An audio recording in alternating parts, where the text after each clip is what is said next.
All right, so ghost stories. As we were alluding to in our board games on trial, we had 4 losses, 1 win, 1 actual. The second game, we had a real decent shot at winning. It was an all or nothing dice roll, is what it came down to. Got nothing. Got nothing, but we had a legitimate shot at winning. Well, I would like to. I almost texted this out to you guys earlier. We can only feel half good about our win. Oh no! Come on. Are you ready to hear why? And I must have seen this rule 5 fucking times going through the rules. Actual setup. Random the village tiles. Check. Random the monks.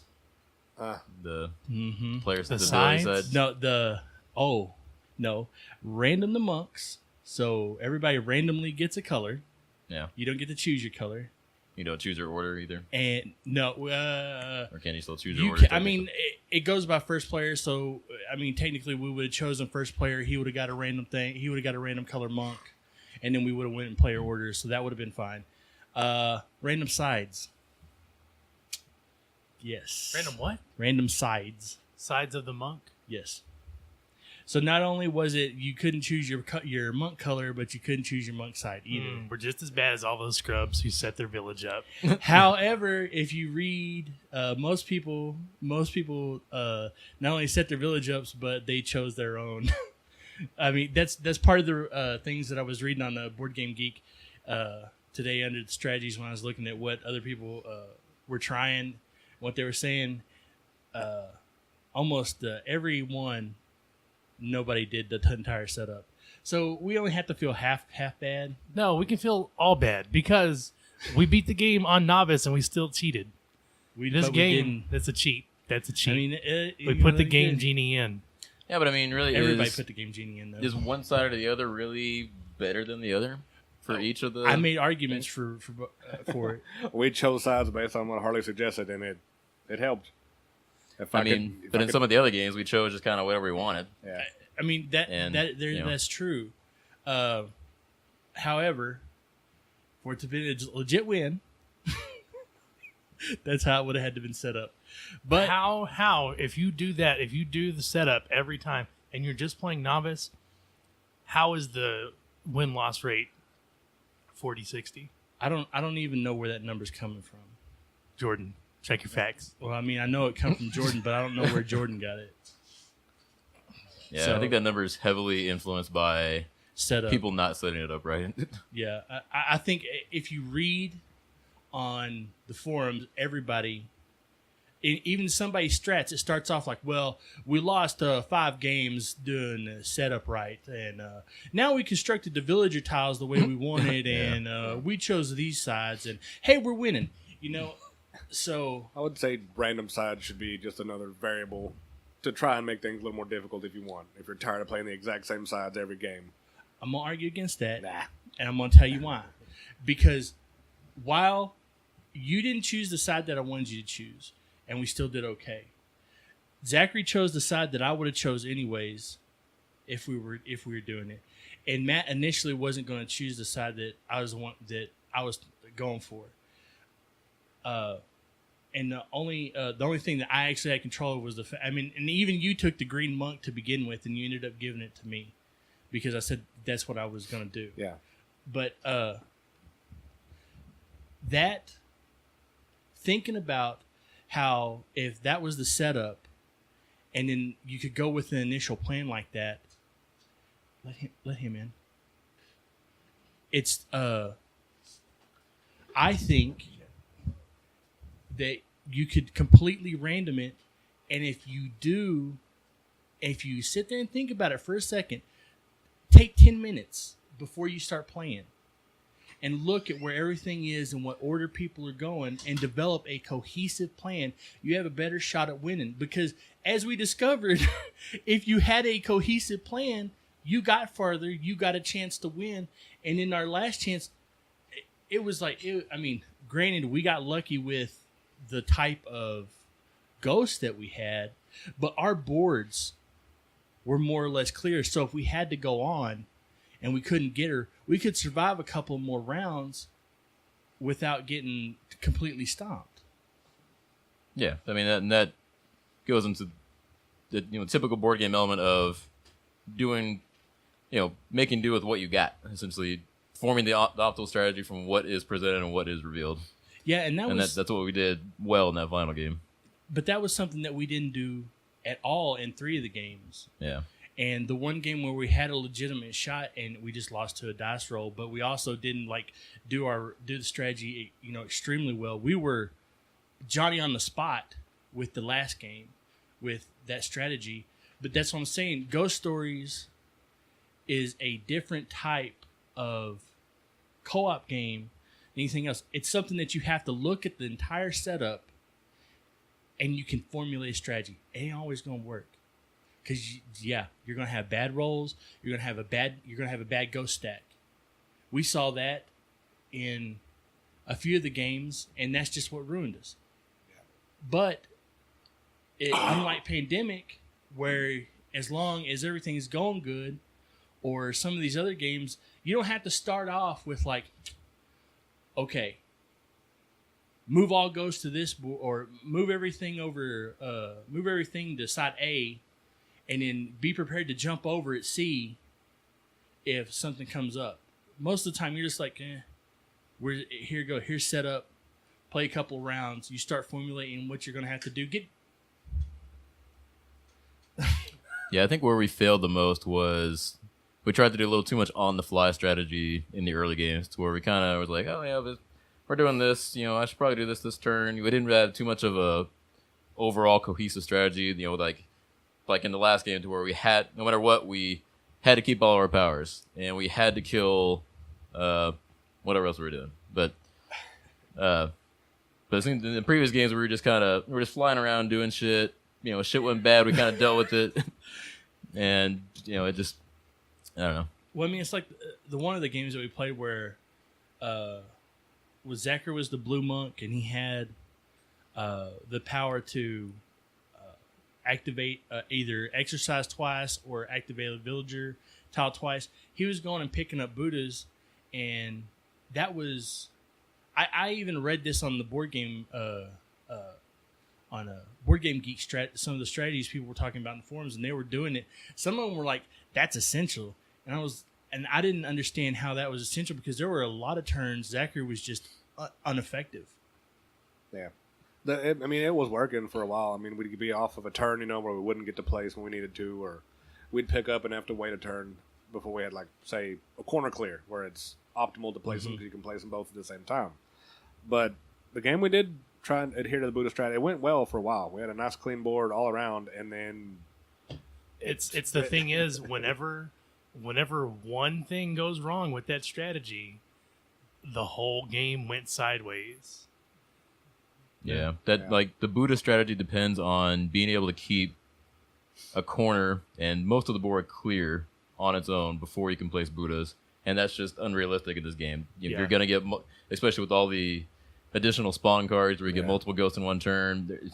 The chain is what got us on that one. I remember. No matter how well you're playing it, your boards are going to fill up on a turn, unless if you're just got some ridiculously good strategy. But well, I mean, but remember, even on some of the times when the corner was clear, what else was Zachary going to do besides just move? I mean, and maybe the villager tile wasn't worth it. Yeah. And you always place Buddhas at the last, so even if it would have been the villager tile where you get a chi and a Tau token of your choice, but you got to draw a ghost, those ghosts could have took over those spots. And especially with that monk's ability, you couldn't be you couldn't say, I'm going to activate a villager tile and then I'm going to fight. You had to either activate the villager tile twice or you had to exercise twice. You didn't get because naturally the flip side of that was fight and activate the villager tile. So, I mean, most of the time when Zachary had both Buddhas, his turn effectively was move, do nothing, place two Buddhas. Yep. I mean, even just the fact of placing 2 Buddhas is still essentially killing 2 ghosts, which ain't a bad turn. But the problem is that takes 2 turns to pull off, so you're essentially still just killing 1 ghost a turn. Yeah, and then it takes another, depending on where the Buddha tile is, it takes 2 turns to get back to the thing. Yeah. Unless you're just when we used the strategy, it was because we had the Buddha tile in a corner. But even then, you're wasting the mobility you have as a monk. And if you don't get, like, the Buddha tile was in the red and green corner, so I can pick up 2 Buddhas. Well, next round I got to do something, and I got to be in a corner if I want to put them both down. Well, I can't get to any other corner, so if we went around the table and there wasn't a green and red ghost, or a black ghost drawn on the green or red Taoist turn, then it's a wasted turn. Unless you go and use somebody else's turn to move it, but even Yeah. then, that's more than you want to be doing. You want shit to land on it just by itself, so you don't have to use someone else's turn to move the ghost on it. But Yeah. moving the ghost on the Buddha is also valid. Move your mic up. Like just up, cause when you're pull it up like this just a little bit. Just like, because when you're turning like that, I'm not hearing you. That'll probably work better.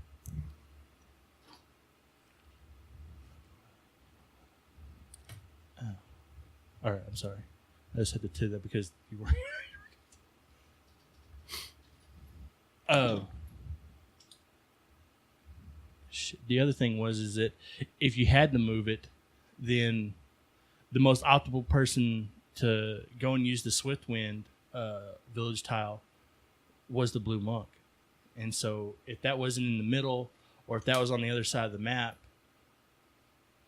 the Buddha's going to get spiked. The Buddha strategy is a good strategy. I just don't think it's too dependent on draws and luck, because when it went bad, and it's because the reason it went so bad is because you're spending so much of these actions that you can be using to do other stuff to pick up stupid ass Buddhas. It would be better if anyone who lands on a Buddha, pick one up, and then you're running around with it, because Confucius say you can't lose a Buddha. That is entirely true. Whereas you could lose Tau tokens to Ghost, Chi tokens to Ghost, you cannot lose a Buddha. So the Buddha is actually the best thing to pick up if you can. If you're on an off turn. Yeah, it doesn't take an action to pick it up, doesn't it? Yes, it takes. Oh, an it does. action. Oh, You have to it does use the take action villager to place tile. it. Yeah. Never mind. But yeah, but if you do use the Buddha strategy, know that it is not going to last forever. And when you start seeing it getting bogged down, Yeah. stop. Abandon Yeah. ship. Yeah, It won't last forever like that cold November rain. yeah. The other thing, what other things did we try? Well, hang on. Before we get into what we try, what do you think about? There was a strategy on Board Game Geek that we didn't use, the Machine Gun Monk strategy. Okay, well we didn't exactly use it, but we kind of did take that turn because in our last game, Jeremy hit it twice.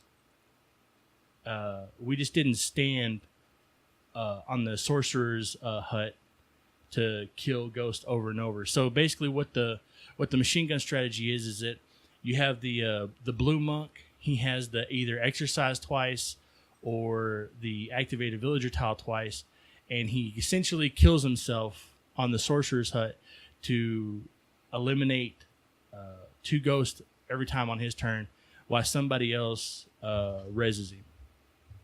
That's essentially what the machine gun strategy is. I think it is a bullcrap strategy to use going into the game.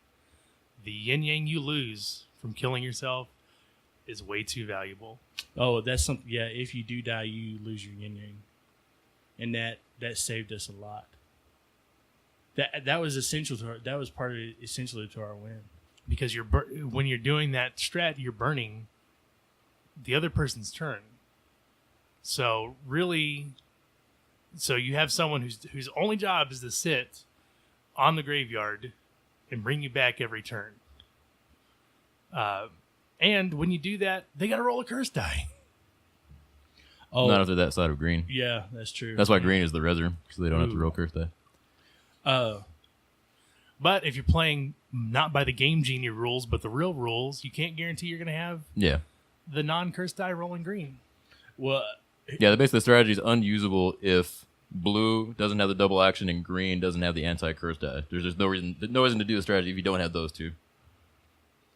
here's something else. Probably also, if you don't have the red guys, the red monk's ability to move them at the beginning of their turn, because there's no guarantee that those two tiles are going to be together. In fact, it's more than likely that they're going to be at least 2 spaces away from each other, and that would take you 2 turns just to move over to the sorcerer's hut. Yeah. Because you res on the graveyard. Yeah. I'm still interested in trying that strategy sometime because I just want to see the raw efficiency of guaranteed kill 2 ghosts every turn, except for the 1 turn you're bringing them back, I guess. I don't know how it sequences out, but I mean, because it seems we had so many turns where like we killed maybe 1 ghost between 4 of us, late game, if that. Other times we're just kind of gathering resources. With that strategy, you're guaranteed machine gunning down 2 ghosts every turn. Yeah. Yeah. Even if the green man is using his action the entire time. But then if you're jumping on that ghost train where they just keep chaining and chaining and chaining as they come out. I mean, that's what at least from what I understand, that's what the strategy is built to do. Is you take out more than's coming out, to where your board is almost clear when it gets to kind of the late game. Yeah, but I mean, he's talking about where how we had a bad ghost stack. Yeah, Yeah. and that's what the other players are for, to pick up the pieces. Yeah. I don't know. Well, Like I said, I could see wanting to try it. I just, every time that we did, well, you're going to be the man who moves us all around, or you're going to be farm man.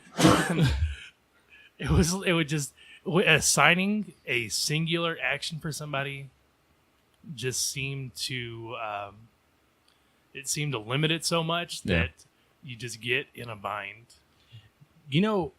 Something I got to reading about reading while I was reading on Board Game Geek is that a lot of people are playing this game solo, but they're playing it solo, but they're playing it like 4 people, so they're not using the tokens that you would normally use to activate a monk's ability. Instead, they're the one person for all people.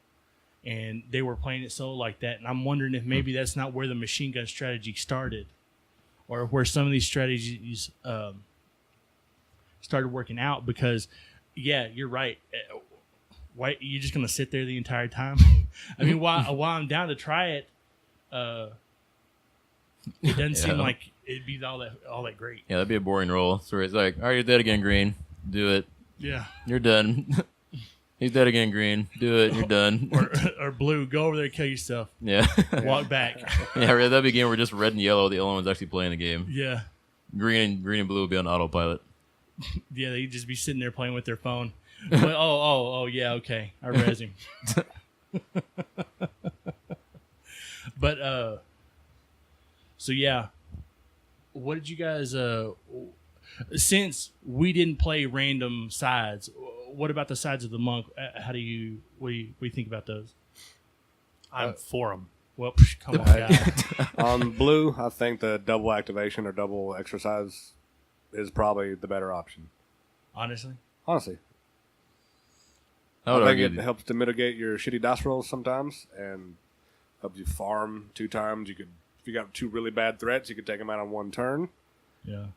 Yeah, I play blue quite a bit, and while the double action is pretty nice sometimes, I found in most situations I would rather have the village and exercise in the same turn. So there's just so many times where I needed to kill something that needed to be killed right then, but also still build up something to where I could do, either get tokens or do the sacrifice, just do other utility actions when shit's hitting the fan, besides just try and kill 2 ghosts. I mean, it kind of depends on what the rest of your group's doing, but most of the time I felt like I needed to do exercise and generate resources for the next turn with some, in some fashion. Yeah, there were turns. I only played blue once where I would have, it would have been nice to be able to activate this tile and try and fight, but. And I found it happen more like late game when the board is just getting overrun, the shit's going south everywhere. I felt there was more times where I needed to use the village utility and still fight something in the same turn, early game, we're just blowing shit up. The double action's fine. You can just go around blowing shit up, gathering shit up, and it's not too big of a deal. Yeah, there are some turns where you'd win the combat on the first side. I'm like, well, shit. Now there's There's half my ability wasted too. Yeah. Yeah, well, I mean, but at the same time, there would have been times where exercising using the villager tile would have been, wasted too, especially if that villager tile underneath where you were fighting was like the graveyard. Yeah. It just kind of depends on the board setup. If you've got something that is going to be good all around no matter what you choose to activate and still be able to fight, then yeah. But if you're just moving to a corner and not really doing anything helpful with your activation, then you're just fighting and half as efficient as you could be. It's just situational, probably like every ability, I would say. Well, now that's making more sense. While after reading that setup is all random all the time, that makes more sense. Why? Because we were doing villager tiles. We did the game we won. We did random villager tiles. We chose what color we wanted, and then we set up our player order too, with the sides to have like the most efficient. Even though that was wrong, it turned out pretty good. But like I said, I'm pretty sure that you could mimic that no matter what. Because if you had, let's just say, the blue with a double either double exercise or the double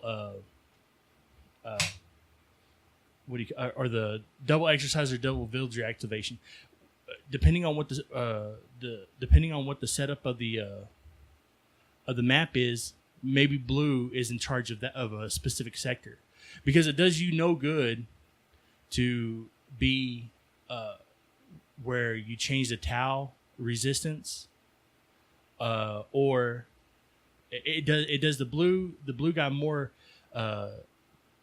justice for that side of his monk abilities if he's at the sorcerer's hut where he can eliminate 2 ghosts, if he's at the farming towel spot where he can farm twice, if he's at a corner where he has a good regular chance of trying to take out 2 ghosts. Because you did keep that one corner clear in our last game. Relatively good. There was just times there was nothing you could do about it, but for the most part, that one corner between me and Zach, it was pretty clear a lot of the times, and that's where we dropped the Buddhas too. So I'm almost thinking like depending on your board setup from going forward now, that maybe that's how the blue monk is actually supposed to work. Is he gets a certain sector of the map where he's most beneficial. Yeah, I there can definitely see that. There are some tiles that do not benefit whatsoever from activating twice, like the resistance or even pushback. The graveyard. There's a lot of stuff that doing it twice is not going to do much for you.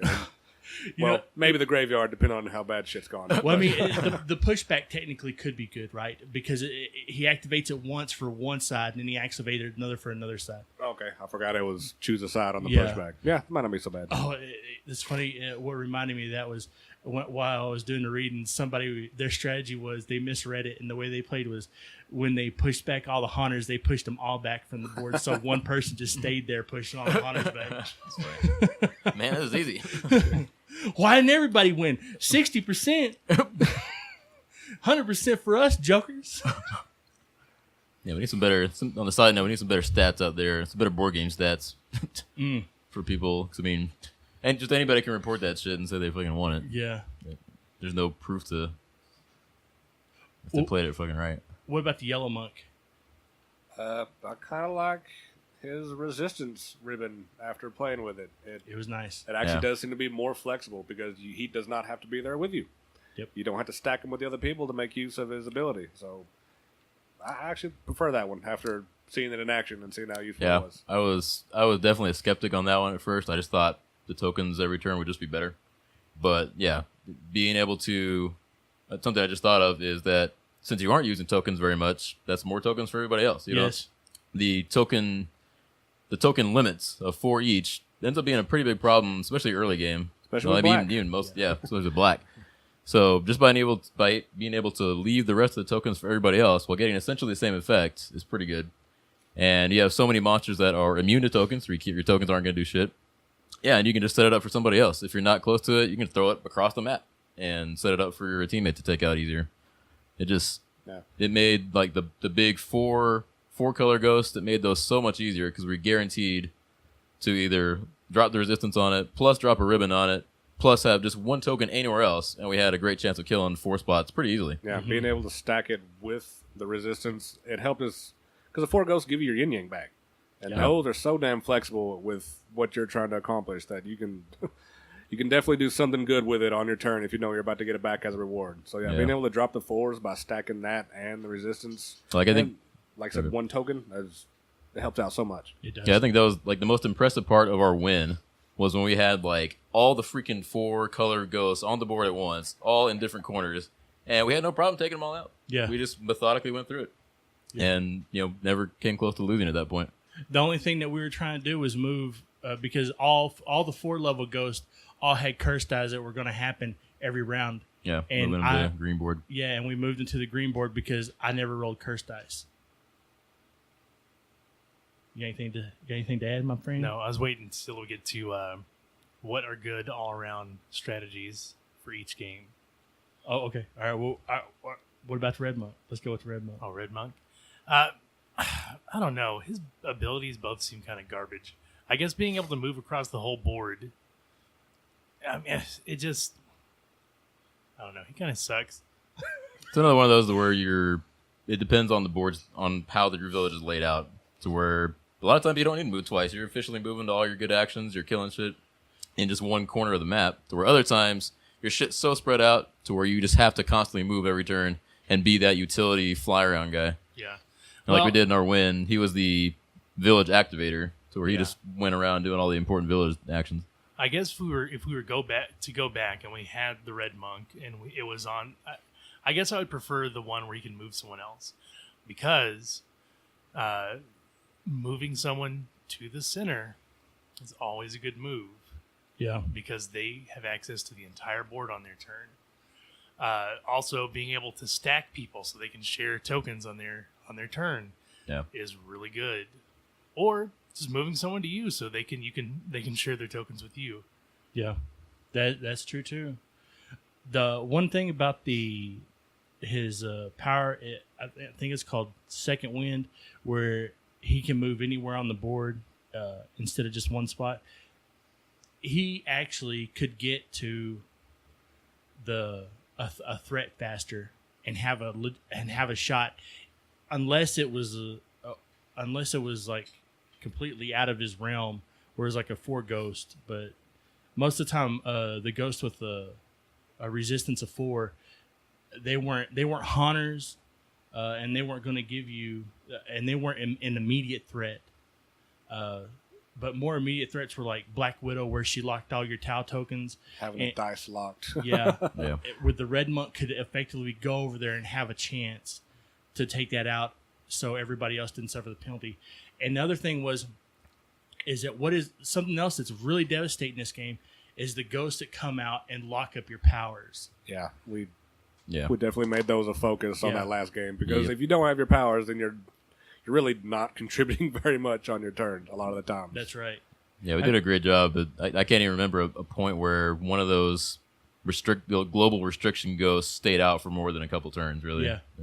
And it was only if we couldn't get them on the first time because everybody wasn't there and we needed to stack. That was it. And maybe as far as silencing goes, someone would not be silenced for more than one turn. Yeah.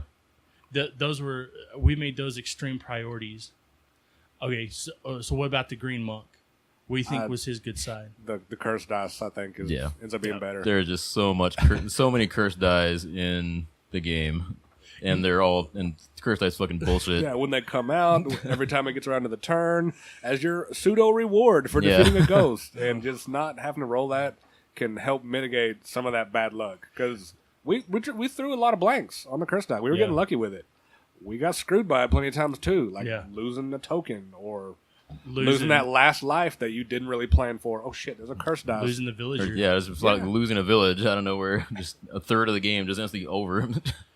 What about? I mean, but on that, I honestly thought maybe it had been a bad move on my part to suggest that in the last game, because like that never worked out in our favor, where the reward was rolling the curse dice and it was me that was rolling it. It was always y'all. Yeah, you do really have to set it up to where you're the one killing the ghost, otherwise it's not doing anything. But that situation where we had 3 different 4-color ghosts, all with a recurring curse die roll, give them a Harley, stack them up over there. That probably saved us at that point. Yeah, that was I think the second. Go ahead, man. That was a secondary strat that we used was keep Green's board open at least a couple spots, so we always had the option to move something to him if we needed to. Yeah, because those recurring curses are way more devastating than a one-time curse as your reward for a ghost. Even though those suck, and I was killed by one. Yeah, recurring curse dice is is pretty devastating, and to have a full board and not have to roll 3 curse dice saved us a lot. Yeah, the less you're rolling that thing, the better. So, not that his other side's bad. Rerolling is nice because rolling dice and not getting what you need sucks. Yeah. But you also get the 4th die on that side too. Yeah, and you did just fine with 4 dice as you did being able to reroll, I feel like. Yeah. Okay. So overall strats that we used. Corners. Yeah, I think that's just Stacking apparent corners. though. Yeah. Well, if you don't know, now you know. If you have the ghost in the corner, you can fight 2 demons in that corner. So what I mean by that, red and green are catty corner to each other. So if you stack your red ghost on the right side of your red board, stack your green ghost to the left side of your green board. Now they're both surrounding a tile, and anyone who goes to that tile and rolls can exercise both of them. So maybe you don't get the ghost you want exercised, but you got another ghost off the board. Yeah, and if people are with you and they have the tokens, you can effectively just go ahead and get them both at once. Yeah. Kind of along the same lines, and we kind of got into it a bit while we played, but I guess what are some overall strats that we used for deciding where the ghosts were placed? Like either on our own board or on someone else's board? If they were haunters or if they were major threats, we tried to put them in the corner. Yeah. And things that just didn't do anything, we were stuck in the middle. That's because we had the chance to try to kill 2 ghosts using corners. Yeah. I know occasionally we would do, depending on where someone was on the board or what they were planning on doing the next turn, we could say, oh, yeah, I could easily take that out, put it right here, and I'll take it out next turn. Or, I can't take that out, don't place it in front of me, or, stuff like that. So, I think in that same vein, moving ghosts. Don't just let them sit where they lie. Because so moving true. them to huge. advantageous positions is key. I mean, you want to, if you got people stacked, stack your ghosts in the same corner. Make the most of, each turn trying to get everything piled up to where everything applies to every dice roll. Go ahead. That's something else crafty we did in that, most of the games, but really in the game we won was navigating around the haunters to where moving them the turn before they would have haunt, moving them to the current player's turn so they have a whole other turn around the board to deal with them. That was pretty huge, I thought. That gave us so much extra time to actually deal with the problem haunters. Just shift them around and keep them on the board longer. That is exactly what I was going to say.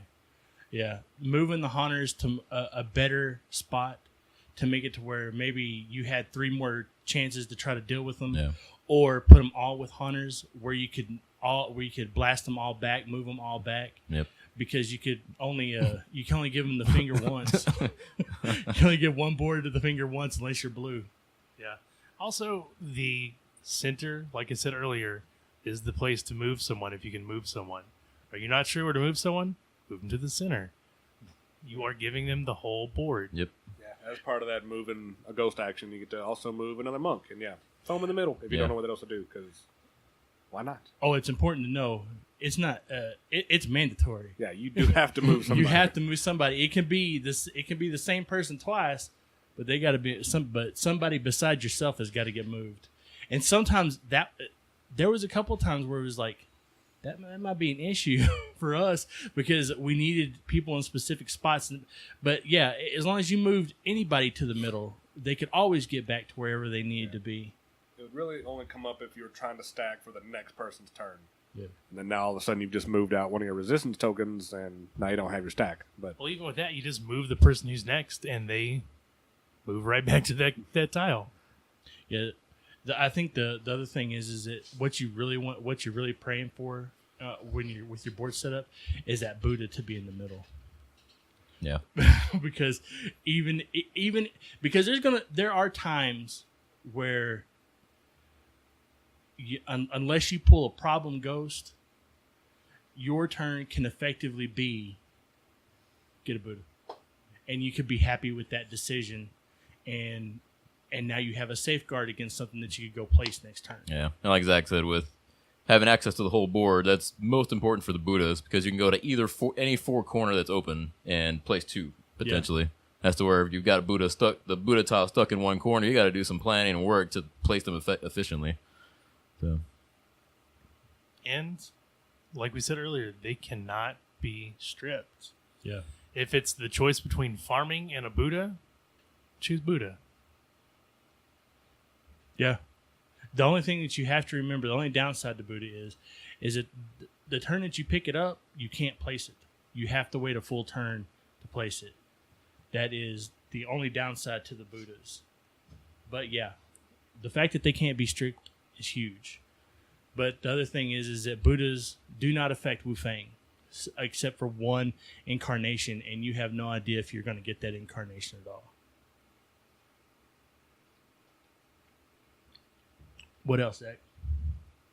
Or anybody? just stacking.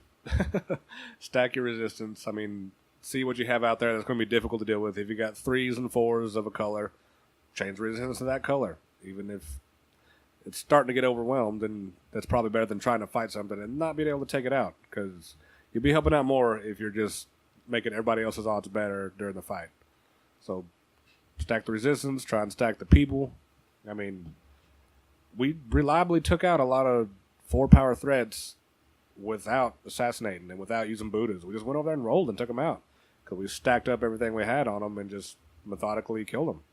Yeah, I would almost say that after playing that that game, unless it is absolutely necessary, try not to use that Sorcerer's Hut, because you don't get the rewards. yin yang. Yeah, you don't get the rewards. Yeah. I mean, sometimes you got to do it. Yeah. I think it's honestly just better to lose a chi to An overrun an board. overrun board than to lose the opportunity for that reward. I mean, sometimes you have to do it. It's better to lose that chi than to have someone die. So if you need to snipe your buddy because you can't clear his board, then do it. And also, don't be afraid to lose a chi from an overrun board. If you guys can logistically move Ghost to someone who has 4 chi, it's better than than you going down to 2 or 3 or 2 or 1. Yeah, I mean, and even if you have, like, if you see Wu Fang's incarnation, and you actually have a legitimate chance, die. I did.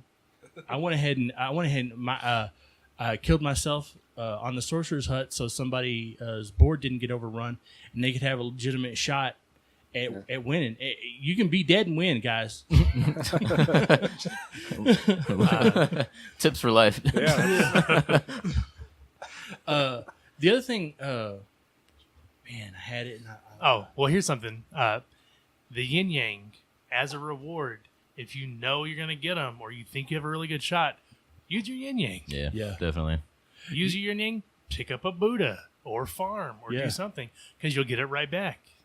Yeah, and then you can use it again. You can use it the moment that you get it back.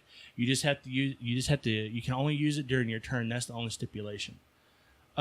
Here's something I was thinking of. You remember that the game? I think it was our last game. We won our. I think our fourth game was. It was either our fourth or third game that we really got devastated by a bad ghost chain. I don't know which one it was, but I mean, you remember us losing really bad to that bad ghost chain. So in our last game, we pulled one ghost, we pulled a second ghost, and on our third ghost, we decided to spike it. I personally think that was a good idea because we all saw what happens if you get a bad ghost chain, like over 3 Black Widow. If you get a fourth and fifth on a ghost chain, your board is clogged and people are losing cheese. And even though our next card after wasn't another pull ghost, and which would have been, it was a black ghost that locked up all our damn towels, which would have been effectively better to Buddha. I still think it was the correct move that we stopped number 3 and we stopped the third chainer ghost. I mean, how do you guys feel about that? Yeah, I agree. At least on the point of to where when the point where we lose a game, or when the point of no return where the game just gets fucked up and we see the point where we lose the game, has been on ghost chains and stuff that we just can't control, that we haven't been able to plan for, and all of a sudden like, oh my god, we got 4 ghosts that we can't do shit with now. Yeah. And it just spirals out of control from that point. The board gets filled up too fast. Everybody's losing a life on their turn, and we weren't prepared for it. We had some people at 2 life because they assassinated or something, or and so whatever reason. Yeah, so proactively dealing with it, even though it might not be the most efficient play, just killing that guy immediately prevents it from just getting out of control. Even if it might have been something we could have dealt with, at a different point. Yeah, because I mean, even if say you did stop a chain, you still got 2 more ghosts coming. That gives you that stops those spots from being filled up and gives you a chance to go and try to deal with the other maybe the other 2 that came out. Yeah. You can still shift them around and stuff. You can move them to where it's to your advantage, whereas a full board's a full board, and you can't really do much with it. No, you can't. So the way that we won was, first we identified what needed. We identified the top threats. So what we did is we said, okay, if somebody gets a ghost that silences them, no matter what you're doing, everybody drops to go get that monk unsilenced. Because a silenced monk, we lost a game on that from Jeremy being silenced for like 3 rounds. Oh, yeah. Yeah. If you don't have your power, you're almost worthless as a monk. Yeah. Those powers are the game almost. Then we said, okay, it's the worst ghosts that come out. The ones that they take they lock your towels, they take your dice, or they haunt, or the second round. Well, even those were actually flexible because if we had to push them back, we could. Or move them around. Yeah, or move them around. But the ones that locked our towels and the ones that took our dice, they immediately had to go. So that's where we started. Other than that, we supported where we had to. We tried to take out as many ghosts as possible. We tried to keep all the curse guys with me because I was the green monk that couldn't roll a curse dice. We changed resistance a lot, and I think that had a big factor in how we won. Is that we really were actively using that resistance village tile.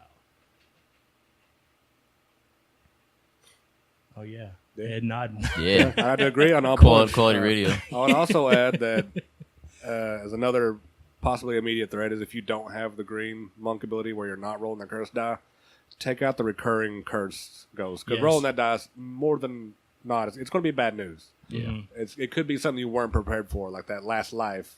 Oh shit, my board's full. I lost a life because this dies. Now I'm getting hit again. Then you're out of game or you're dead. Yeah, or the third villager gets haunted. Oh yeah, that guy. Yeah. Yeah, you can stop the haunters sort of easily. That curse dice that just always rolls and then haunts a village. There's no control over that. That's just bad. It's just bad news. Yeah. Not to mention that could start a ghost chain, and that's a lot of fun. But yeah, I would say if you don't have that ability to where you could the Green Monk doesn't have to roll the curse, they've got to be a top priority too. Yeah, the reward ones aren't so bad. I mean, you can at least kind of prepare for that, but the recurring ones are just awful. You don't want to roll that shit ever. No. And even then, I would almost argue give it to the Green Monk. And this is why. Because if the Green Monk rolls and it's lose a chi, that sucks. But okay. If the Green Monk rolls lose all his Tau dice, that can only happen once, and he just doesn't take anymore, and that's effectively a blank side. If he rolls pull a ghost, that ain't great, but that's okay. Those are three. There's 4 sides that you can effectively be like, that ain't great, but that's okay. What you don't want to see is the haunt tile immediately. So you need that to at least be re-rolled, I would think, or give you a chance to miss that one. What was the 3rd side? Or what was the 6th side? There's the blank. There's the lose 1 chi. There's the Lose your lose tile tiles. tokens. Draw a ghost. Yep. Haunt a tile. Maybe you had 2 blanks. No, it didn't have 2 blanks. The hell's the other one?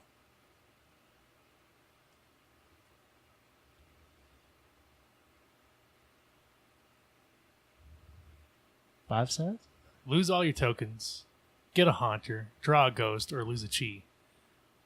2 blanks. 2 blanks. I Okay. guess it was 2 blanks. Well, maybe that's the reason why we saw more blanks than we did. Yeah, I thought it was only one side. I thought it was only one side too. You still don't want to roll that shit. Yeah, you I'm staying on that side of the fence. So yeah, maybe even if you don't pick up the curse dice, maybe you still give it to the green guy. I don't know. That'd be definitely worth trying. At least moving them. I mean, in the effect, if treat them like a haunter and move them to where it buys you a full round to have to deal with them. Treat them like a haunter is my R&B song. Man, haunters are bad. I mean, if they get out of hand, At least for the most part, they're kind of low health. I think there's some Yeah. 3 health haunters, but again, if you're following the core strategies of stack shit, then they shouldn't be that big of a problem to deal with. that's true. You just sometimes you gotta move them around, so you buy yourself that time. But at least they're not 4 health haunters that do other bad shit. Whew, that is true. Well, however, there are 5 black hunters that can't be rolled against, and they have to be taken, or 3 black hunters that have to be that you can't roll against, and you have to use Have to Tau use tokens. Yeah. They're not fun. Well, you can cheat that sometimes too. Yeah, Lower the resistance. yeah. Lower the resistance, and then throw the old ribbon on them. Say tie the old ribbon around your neck, and exercise you. And one other minor general strategy point is cycling through the Tau tokens efficiently to where you don't get to. We didn't run into this too much except for like the black tokens, but we don't want to get to a point where you need to lower your resistance by something and you don't have that color available, or you just like have to have a token to kill something and it's not available.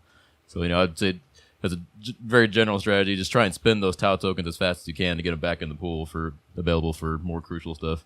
Yeah, because they are limited to 4 It's each. only 4 each. So even if you use one to lower resistance, now you're limited to 3. That's something to take into account too. And if you try to farm, use the villager tile to roll the dice and try to farm up Tau tokens. If they're not in the pool, guess what? You don't get them. Yeah. So sometimes it's not good. I mean, it all depends on the board state, but even though most of the times it's a good thing to farm, sometimes you just can't, and it's just a waste of your time.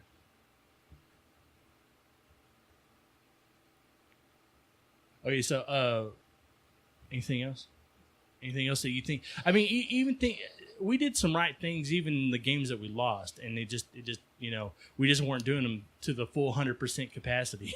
Yeah, we had that one game. We had like the board clear like halfway through the deck, like completely. We had nothing on the board at one point, and then it just goes chain, 2 chains. Yeah, 2 changed us right to hell. What about our? I'm going to call this a bitter strat of using different dice. I see what you did there. Oh yeah. Well, the reason why I did that, and the truth is that was probably didn't help at all, was because if you've read anything on the making of dice, a lot of them are off balance. and you can just see that. However, acrylic dice are supposed to be as close to balanced as possible because they can see the air bubbles inside, and you can see where it's unbalanced. We tried using different dice. All that did was just cause confusion. Let me tell you something. The What color regular is this dice number? cause confusion. Oh my god. Yeah, they need the red and the yellow need to be better. Board the game the yellow publishers, what needs are to you be doing? yellow. I know. Oh my god, yellow and red were The indistinguishable yellow, on those dice. it's closer to a light Yeah, orange. they both look Yeah. orange. Yeah, you had to check just to make sure. Yeah, so we still had to do either way we did. We had to check and say what We did have number is some this or rolls that what were color kinda is this? like, oh, hey! Yeah. All right. That is what I need. No, it's good. It's good. We got this. Oh, yeah. I wish that had been. That's the one thing about putting dice in games. I wish they were all acrylic, or I wish they checked them for the optimal balance. I mean, I know you can't obviously you can't have everything balanced exactly, but I mean, I know you're not going to do a casino quality balancing, guys, but I mean, it needs to be at least half casino quality balance. Also, the misprint on the repellent beauty. Oh my god, Yeah. that thing! Every Yeah. time it came up, what does this do? What is this? Yeah, that's pretty fun. We just didn't remember it, and we played it back to back, and I mean, we saw it every damn time. I'm still not clear on it. I know it has a shield that's blank. Yeah. Is it the fact that the shield is not supposed to be there at all, or is the shield supposed to have I like think the dice on it? See, I think the shield's not supposed to be there. That's right. That's right. The shield's not supposed to be there. Yeah, we had to look that up every time. But misprint I can deal with. Poor dice just ruins it for me. But I think we had a better using the different dice. Just use the dice in the game. Deal with it. As the motto. I'm trying to think of anything else that we did that helped. I mean, I looked at a lot of strats that people were talking about, and all of them revolved around them setting it up optimally. Yeah. To give them the best chance to go. And while we half did that, our board was never set up optimally. Yeah. It was just like maybe the Buddha was in the middle one time. Yeah. The rest of the time it was either in a corner, in the middle, and let me tell you, that's the worst spot for a Buddha village tile to be placed is in the middle of the rows, on the outside rows, because all you can do is place one ghost, even if you place one Buddha, even if you pick up two. Oh, let's talk about that. We did run into a little bit of problems with the ghost in the middle of our boards. Like how? I mean, you remember when we had our ghost in the middle and we were trying to clear a board? Because effectively we were always in the corners trying to clear two, because that was like the best thing to do. But there was a couple of times where, I mean, look, no matter what you do, there's always going to, because if it's not your color ghost, it goes to the other person's board. And we ran into it where a couple of times where Zachary's board was filled up before his turn. And even if we cleared a corner, only to have his red card fill right back up, and then we ignored the middle ghost because we put the most non-threatening ghost in the middle that did nothing. But then we had a bad time trying to clear, because maybe that ghost was like a 1 or a 2. And then the 4s got put in the corners where there was no way for us to get rid of them. But if we left the corner, then if one person left the corner, that screwed the entire stack. But maybe you were going to lose a chi. So I don't know how to change that, other than you're probably just going to lose a chi token and just put the most non-threatening ghost in the middle, but clear him as quick as you can. Because I mean, there were times we all had middle ghost, and we need to move it. Yeah, the problem with the middle ghosts is they're hard to get to. It's not efficient usually because you just like move and then you're like kind of stuck in the middle. You gotta move again in your next turn. I know in one game we used the red monk a lot to take out those middle ghosts. 'Cause a lot of time he could do them by himself. They were pretty easy, and he could easily jump to either 4 of the sides. But that's I don't know, they're annoying. Just annoying to deal with. It takes planning to keep those consistently off the board, I think. Yeah. You just gotta get them when efficiently. Yeah, you had to get. I think your downtime because you're gonna go through lulls. I think if you can take out a middle ghost and it's not gonna screw up an entire round. Yeah. Go for a middle ghost and get them out because there's nothing worse than having a middle ghost you can't take care of and him sticking around all the time, and you really got to get you really got to get at least 2 ghosts off because you can't go to 2 corners. That's the bad part. You can't go unless you're the flying red monk, and he's got all the Tau tokens and the resistance is lower just right. You can't clear. You can't always clear 2 ghosts off a board, and sometimes you can't even move to the middle. So that's what I'd say. I mean, we even moved those middle ghosts because we couldn't take care of them, and it was better just to move them off the middle into a corner where we were. Yeah. That I think we moved a lot during that game.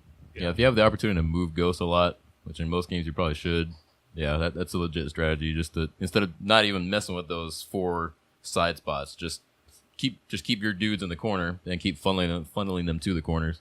Like it's a lot of if it's the board sets up right, that's a better strategy.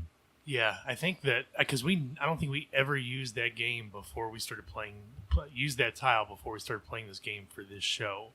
I didn't even know it was a tile in the game. So I think maybe other people are underutilizing that move a ghost and move someone else tile. It's big. Yeah, I think the thing about it, the one thing I'd say is like especially emphasizing to spend time to look at your board and your setup for your monks.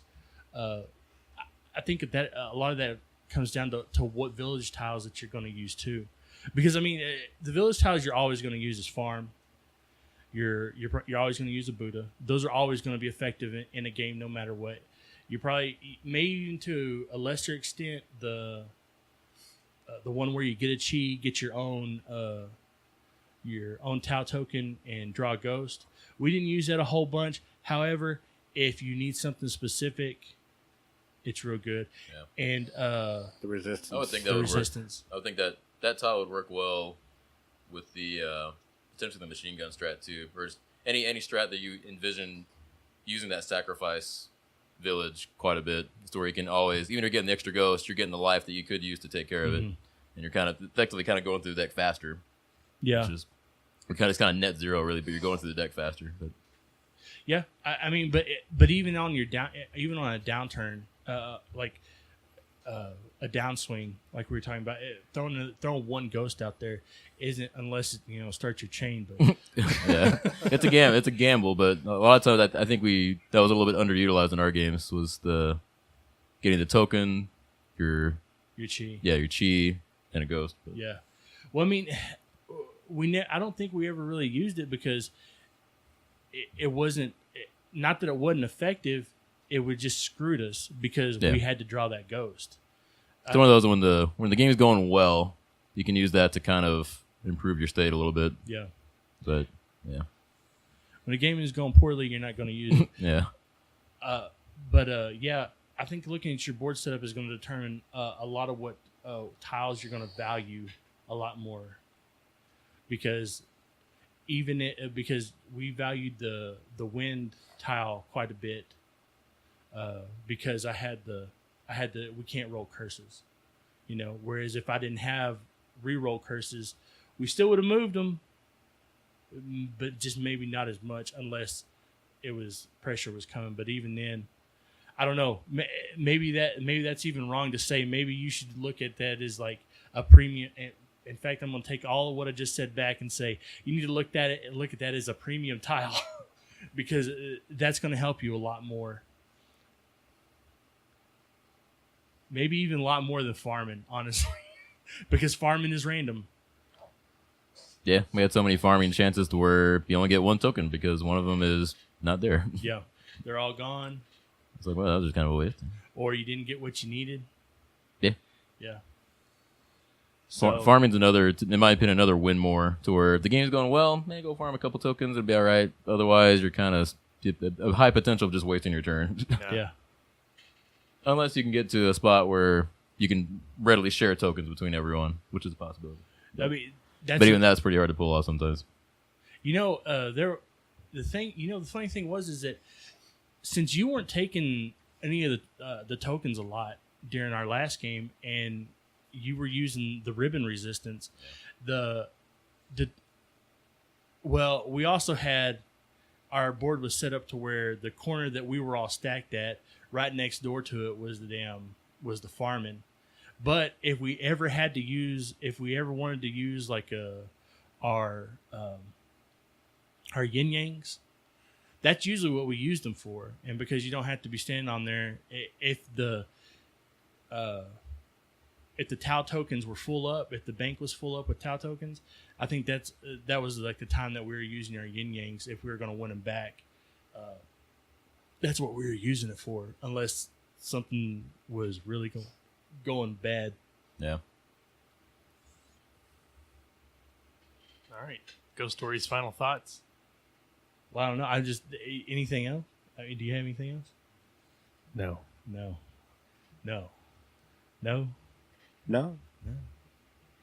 So, yeah, honestly, if you take anything from it, make sure to have priority targets and take a long, hard look at your board. I mean, that's not. I'm not even going to say that's a guarantee you're going to even win, but because things can just go bad. Don't go in with your pickup Buddha man, and just decide that this guy has one role that's his only role. You need to talk about what everyone's going to do every turn. Yeah. You need to be as cohesive as possible. I mean, we just like we said earlier, we spent 8 minutes talking about what we were going to do for one move. Yeah, and it ended up being like we still had somebody else's full turn before it got to before it got to Jeremy's turn, and all that 8 minutes of discussion went right out the window the moment that we drew the ghost and it went to somebody else's goddamn board. Yeah. But we sit there for 8 minutes and talked about it, folks. I don't know. I mean, if you're, I don't know. I'd almost hate to say like if you're struggling to, set it up how you want, because unless you have an actual cohesive strategy that you want to try. But I mean, I even though I'm calling it a half win, Zach's gonna call it a no win. It's a full loss. I'm calling it a full win. Well, I learned a lot just from that. And what gave me the idea was the first time that we actually had the legitimate shot of winning, that it could be done that way, and then maybe that's how it had to be done, because the rest of the time we were just like, all right, who wants to be what? This is what we're gonna do. And we just go in all willy-nilly. Yeah, it's like start drawing ghosts. Jeremy silenced. Fuck him. It's like, well, that's too bad. Your I'm gonna go over ability and do sucks this. anyway. Oh, you can only move one spot now. Who cares? Oh yeah. It's like, oh, both people are silenced. I'm gonna go farm some tokens, kill this other thing. Yeah. Yeah, you want to have, I mean, pretty much like a full round of turns almost planned ahead, if possible. Yeah. I mean, a wrench can get thrown right into that plan, but knowing what people are going to try to accomplish on their turns upcoming, how someone else might be able to deal with what you see as a threat right now. Well, it's not an immediate threat. It can wait till it gets around the board, possibly. So just having a couple turns planned out is, I mean, it's like any any co-op game, any board game, really. Yeah, but this one is it is extreme. It is the most one where it's like you want to have an idea of what you're going to take care of, what you're going to do, But if everything goes out the if everything goes out the board on that or everything goes out the window on that draw, you're not like, what we gonna do? The sky's falling, Chicken Little. You want to be like, I'm going. We're going right now. Yeah, I think that was one of the biggest reasons I think we were frustrated in those games we were losing. I mean, we were taking the willy-nilly approach to it, but there were so many times where or at least I felt like no matter what we do, we're just fucked here. When no matter what, shit's still gonna go south, and we just can't. And so we're just we're spinning our wheels here until the game is inevitably over. How do you want to die? Yeah, exactly. That's what you're planning for right now. Yeah, instead of being more we weren't being active enough or proactive enough to take care of what's eventually going to go sideways. Because it's going to go sideways, and sometimes it's going to go sideways on the first turn. Yeah, we were just reacting poorly. Yeah, we need not to be reacting. We need to be proacting. Yeah. Oh man, what do you think? Don't do it. I say do it. Do ghost stories. Well, of course I say do I ghost say stories. don't do it as your first co-op. Ooh, I say cut your okay. chops on some of the other stuff out there, because this Yeah. one's going to turn you off to the idea if you're if you're playing 10 games and you're 0 for 10. So I mean, it was one of the first games I played with you guys, and Yeah. then after you That said, was "Well, the, that was the best we ever done," I was like, "Shit, I didn't feel like we were doing very well at all." How many times have y'all played this? Yeah, that was the original origin of the Sweet Strats crew. Yeah. We bonded over ghost stories, ponage. Yeah, sure did. That's funny. That was the original. The first game we all played together. We're like, hey, there's a guy named Jeremy. Let's play ghost stories. Welcome I'm to not the group. playing with you guys anymore. Screw this. Yeah, so I think that's the best Sweet Strats is going to be able to give you with that, and I think it's pretty goddamn good because I mean, like I said, even though Zachary calls it a full loss, I call it a half win. Matt's a full win. It's What do you call it, Jeremy? I'll say the half win. I think some of the setup, I don't think the randomness would really skew things that much. I mean, the part I feel the worst about is selecting our powers. I don't think randomly putting the monks, the only thing that would really, if you have like a determined turn order because of your seating, then randomizing the monks changes a little bit, but not a whole lot. So I don't feel so bad about that. Well, I mean, think about it. We actually set them. We actually went in the turn that was most advantageous with the way the monks that we had set up with the powers. Kinda. Oh, we did. Well, I mean, kinda. I think this win only counts in if you're going by Tom Brady Deflategate rules. I'm saying half because we actually the board was random, and while the getting the powers not not randomizing those, maybe it's just strategy just to set up just to see if we did a cohesive strategy would actually work. I don't know. I mean, I didn't think about the Buddha had to be in the middle. Some people are like the Buddha has to be in the middle. Now I will tell you one thing. The rules for the expansion, when you have to escort villagers out through the what's it called, the circle of protection or something, I forget what it's called, but when it says in the rules, start with that in the middle and then random it, otherwise you may never get the villagers through there. The Buddha tile in the middle every time? No. There's the gate in the middle? Yeah, the gate. Oh, Yeah, it says put the gate in the middle. So, I don't know. Maybe, I don't know. I don't know how I missed that. You know how many times I read that, and I went right over it every time. And it wasn't until I got to reading everybody's strategies and what they were doing, and then they were like, "Oh, well, you have to you're supposed to randomly do the villager tiles." I was like, And then I went in there and read, and I was like, "Oh my god!" And then I almost ran in there and got my phone and started texting you. I was like, "You're not gonna feel good about our win." And I was like, "I'm just gonna start this off." During the It's a good way to start the some show. some live I'm reaction. bumming everybody out. Yeah. Yeah, because I almost told him before when they were over here eating, I was like, "Oh, you're not gonna like this." Yeah. So, 2 half wins and 1 full win. 1 full loss. I still feel pretty good about it because we learned something out of it. And next time that we do it, I think it's going to be a win. and then we're going to prove that 40% wrong. It's going to be 100% sweet strats.